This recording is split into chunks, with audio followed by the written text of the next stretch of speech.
Well, I did, but my reaction after doing so is, oh, Susie, telling people not to retire before 70 has serious shortcomings as practical advice for real people living in the real world. Hear me out.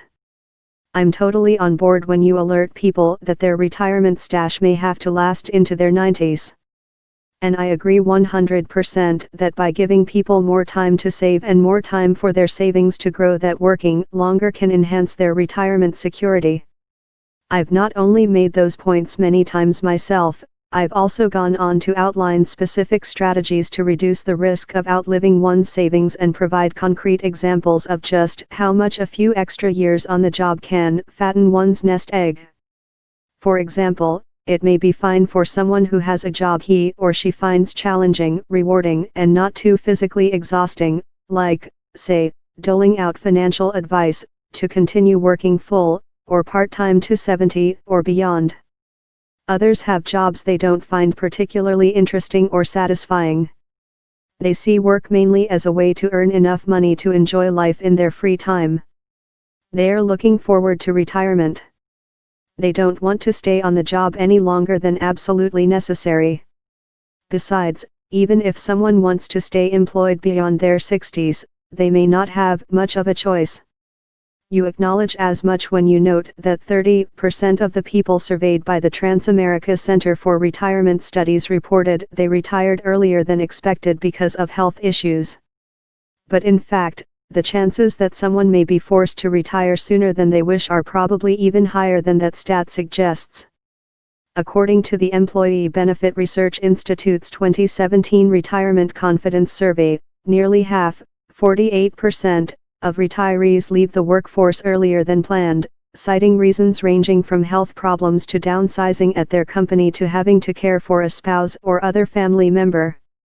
No doubt that's at least partly why EBRI finds that, despite 38% of workers saying they intend to retire at 70 or older, only 4% of retirees have actually done so.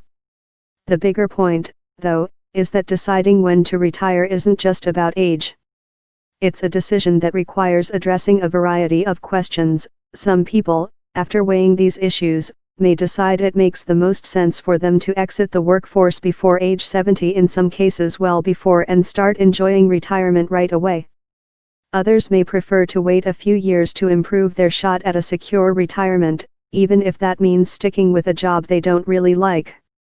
Some people may realize they are short on savings, but decide that rather than working longer, they'll go ahead and retire but look for other ways to make ends meet, such as downsizing, taking out a reverse mortgage, working periodically or part-time in retirement, or relocating to an area with lower living costs.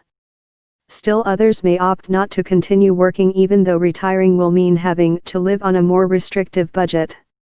And, of course, there will also be those who are eager to stay on the job as long as they possibly can, and, unfortunately, others who have little hope of achieving a financially secure retirement no matter how long they work. In short, just as there's no single correct savings rate for building a nest egg or withdrawal rate for spending it down, there's no age that's right for everyone when it comes to retiring. But deciding when to call it a career involves too many moving parts and trade-offs and is far too subjective and personal a call for anyone, no matter how well-intentioned, to claim that 70 or later but not a month or year before is the right time for everyone to retire. Walter Updegrave is the editor of. If you have a question you would like Walter to answer online, send it to him at Walter at.